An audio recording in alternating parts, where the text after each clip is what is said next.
Hello everyone, here again, this time advertising part 2 of the Guilds of Outland series, Reagent and Toxicant.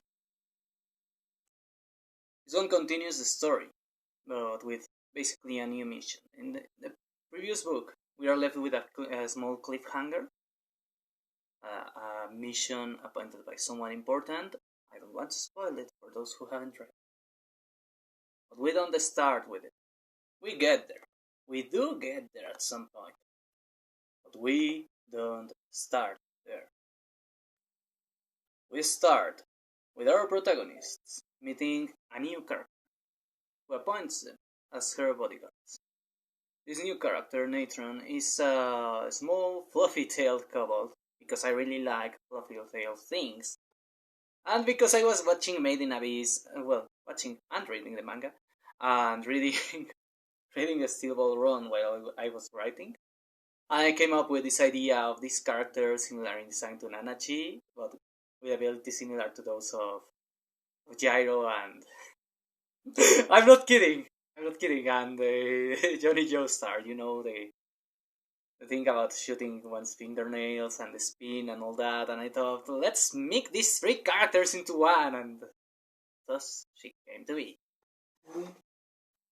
This character sets them on the path to a new big adventure, eventually to continuing the cliffhanger left in the previous series.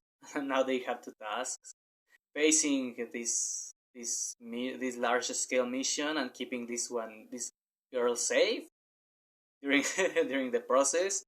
It has a lot more boss battles. What else can I tell you? It has several references to alchemy and medieval magic, the occult, demonology, all that kind of stuff, all that kind of awesome stuff, which I really like, because I really like magic, I really like fantasy.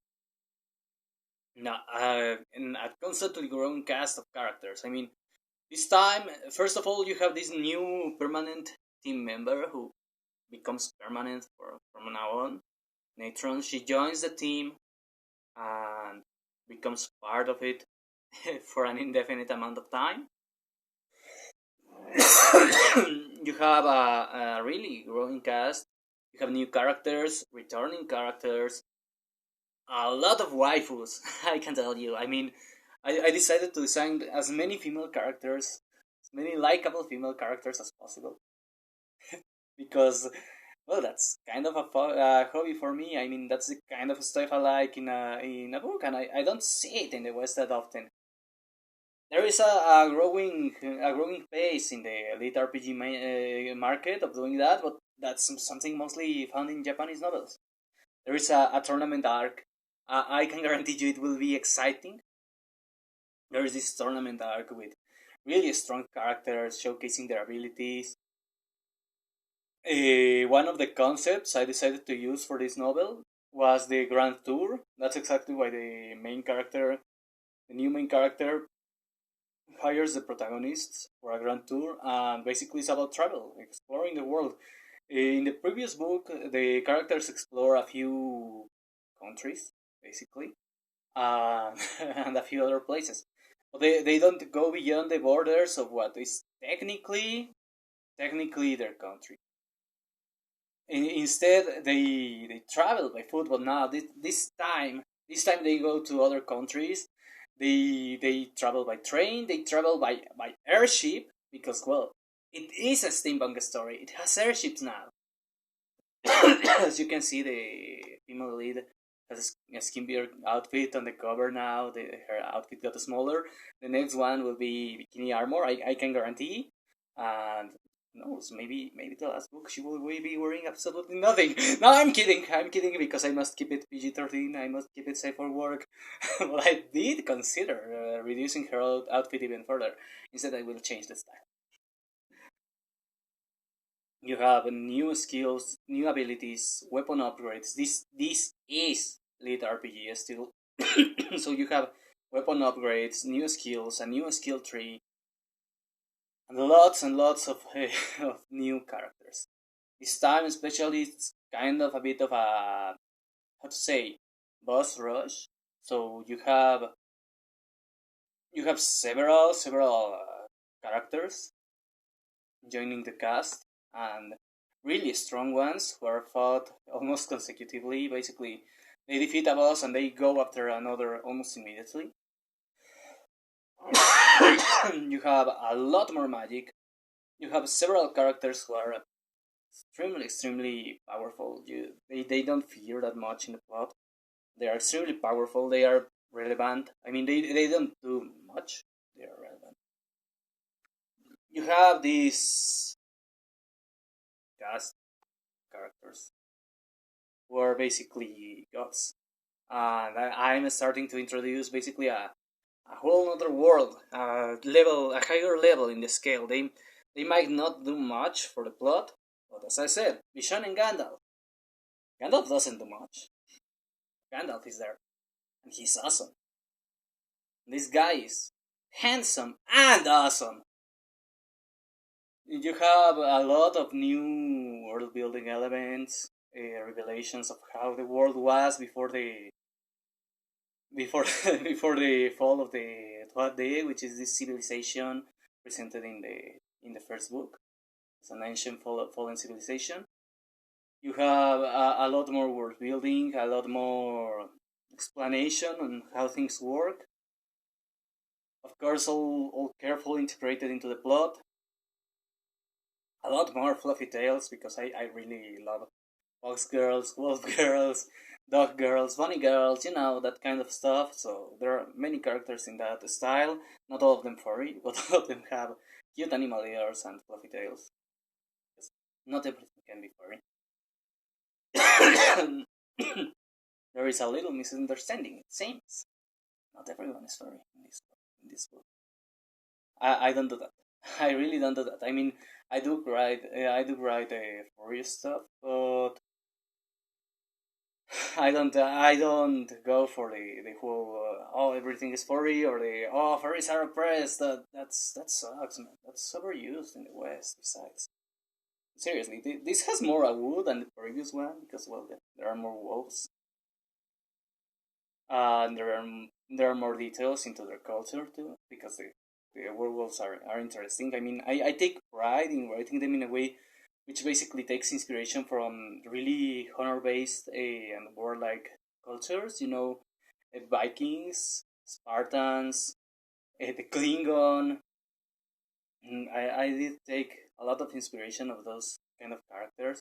Of course, there is a reason why most of the female leads in this story are basically tomboys. There are lots of tomboys this time again. Machinery, technology, combined with magic makes a relevant appearance this time. This time is just not just a passing mention. No, no, no. This time they are on board of the sky ship for quite a lot of time. They travel with it. They explore a larger world with it.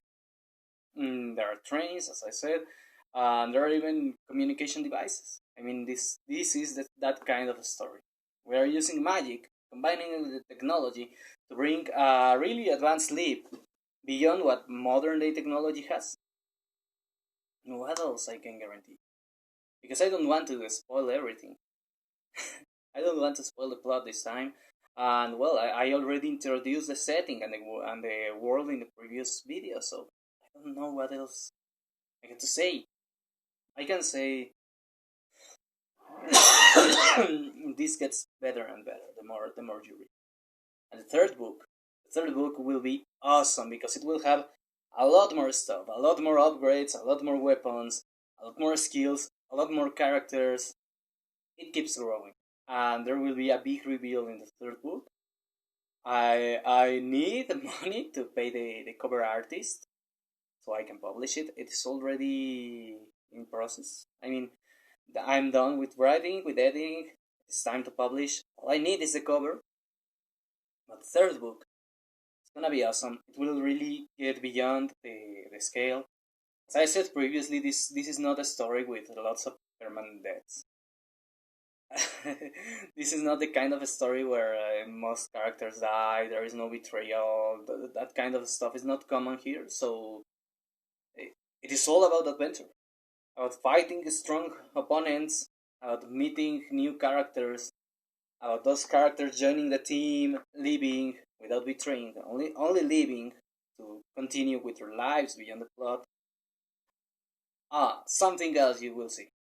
There is a lot more integration of the guild system in this story, because there's a reason why it is called Guilds of Outland, even though the protagonists are Zenet and Rua, and they are basically the core of the story, and all the other characters who join permanently are not the core of it. I can tell this is a world where guilds have a lot of influence, a lot of power. They are basically large corporations, and they are one of the driving force beyond the characters. And there will be a lot more of it, a lot more of the guild system, which was exactly designed to make it into a video game eventually. You will see it. You will see this awesome world, these different organizations, which some work together, some fight each other, and they are always on the move, always in action, always changing the world around them, for the better or for worse. It will be awesome. I can guarantee. You will love it. You will love it if you start reading.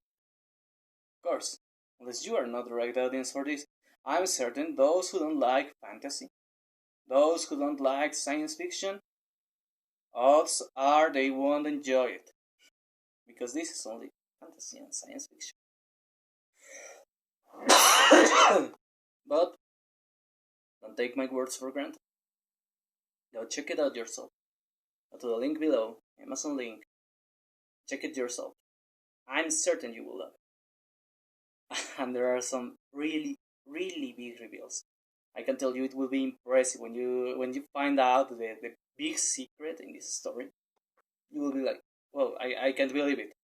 It really happened. There are, of course, both in this one and the previous one, culture references, but carefully placed.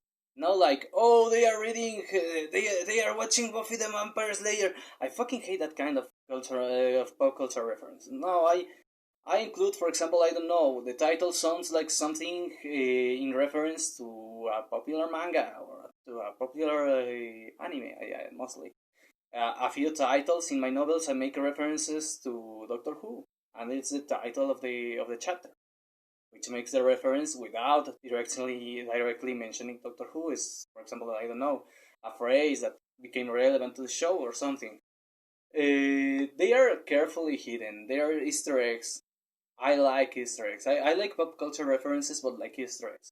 If you don't get the reference, it doesn't affect the experience of the plot. I like that. I like that style of reference. But there are references, and that's something you could have fun with. Trying to find them, of course. If you are reading it without knowing the context, you won't find them. And I won't spoil everything. I won't tell you where they are. Because if you don't know, if you don't get the reference, it won't affect your enjoyment of the plot. It is there to have fun, to make it an Easter egg, not to make it a part of the plot. Well, that's it. As I said, the link is below in the description. You can check it out. I know you will love it. I know you will enjoy it. And there is more plot and backstory, especially with Ruba, this time. I really love that girl. Well, that's it for now. Have a good one.